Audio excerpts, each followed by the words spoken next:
নমস্কার বন্ধুরা, কেমন আছেন সবাই? গোপাস কিচেন অ্যান্ড ব্লগসে আপনাদের সবাইকে স্বাগত। আমার আজকের রেসিপি ক্ষীর পটল পুলি। আপনারা তো পটলের অনেক রকম রেসিপি খেয়েছেন।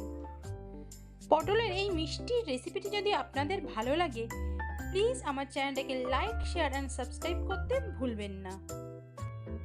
পটলের অনেক রকমের রেসিপি তো আমরা প্রত্যেকেই খাই।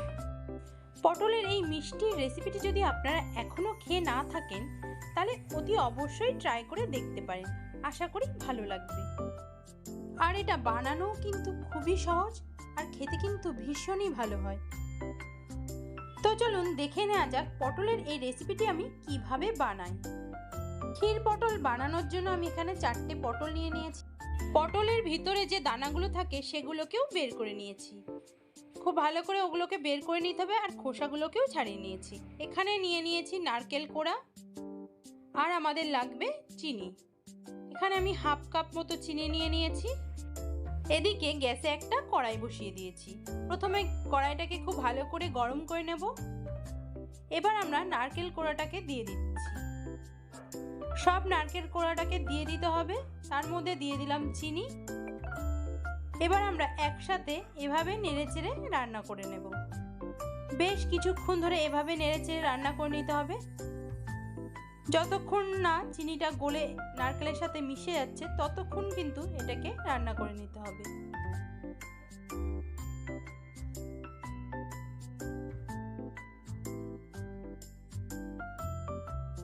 বেশ কিছুক্ষণ ধরে নাড়তে নাড়তে আমরা দেখব এর কালারটাও চেঞ্জ হয়ে এসছে। চিনিগুলোও বেশ নারকেলের সাথে মিশে গেছে। আমাদের কিন্তু পুরটা একদমই রেডি হয়ে গেছে। এগুলো একদম মাখা মাখা হয়ে যায়। এবার আমরা পুরটাকে কিছুক্ষণ ঠান্ডা হওয়ার জন্য রেখে দেব। পুরটা আমাদের ঠান্ডা হয়ে গেছে। এবার আমরা পটলের মধ্যে পুরগুলোকে ভরে নেব। এভাবে কিন্তু আমরা পটলের মধ্যে চেপে চেপে পুরগুলোকে ভরে নেব, একদম যেন ভিতর পর্যন্ত পুরগুলো ভরা যায়। আর আঙুল দিয়ে ঠিক এইভাবে ভিতরে ভালো করে চেপে চেপে পুরটাকে ভরে নিতে হবে।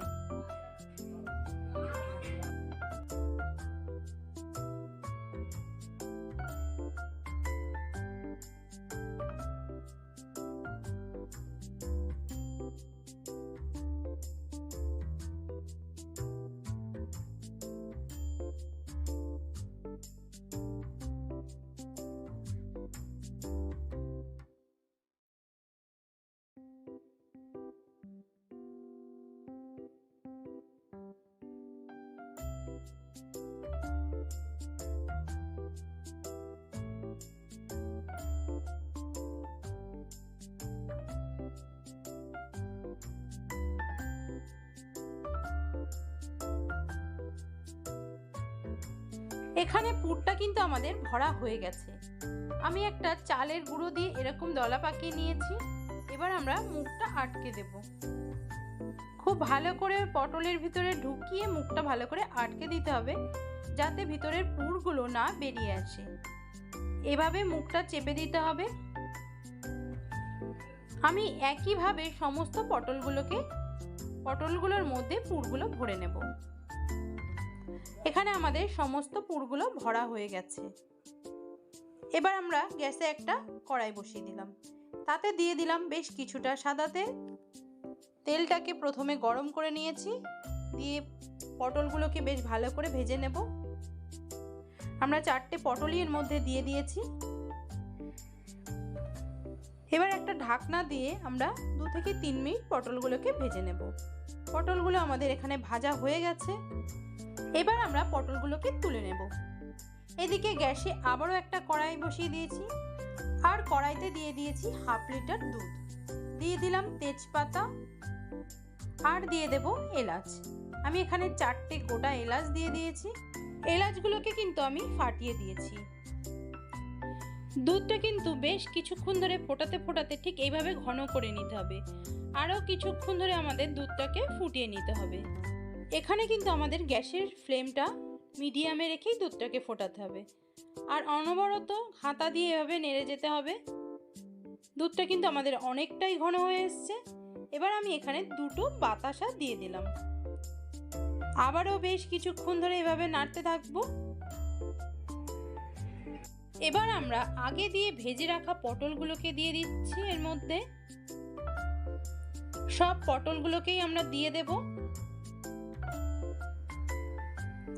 এবার আমরা বেশ কিছুক্ষণ ধরে পটলগুলো যাতে একটু গলে আসে তার জন্য দুধের সাথে ফুটিয়ে নেব। আর অবশ্যই এখানে গ্যাসের ফ্লেমটা মিডিয়ামে রেখেই করতে হবে। আমাদের কিন্তু রান্নাটা একদমই কমপ্লিট হয়ে গেছে। আপনারা দেখতেই পাচ্ছেন দুধটা কতটা ক্ষীরের মতো তৈরি হয়ে গেছে। ক্ষীর পটল পুলি কিন্তু আমাদের একদমই রেডি হয়ে গেছে। আমি এখানে সার্ভ করে নিয়েছি, দিয়ে দিলাম কিছুটা কিশমিশ। তো বন্ধুরা, ক্ষীর পটল পুলির এই রেসিপিটি আপনারা অতি অবশ্যই ট্রাই করে দেখতে পারেন। আশা করি ভালো লাগবে। আর ভালো লাগলে অবশ্যই আমাকে জানাবেন। আবারও আমি নতুন একটি রেসিপি নিয়ে আপনাদের সামনে চলে আসব। ভালো থাকবেন, সুস্থ থাকবেন। ধন্যবাদ।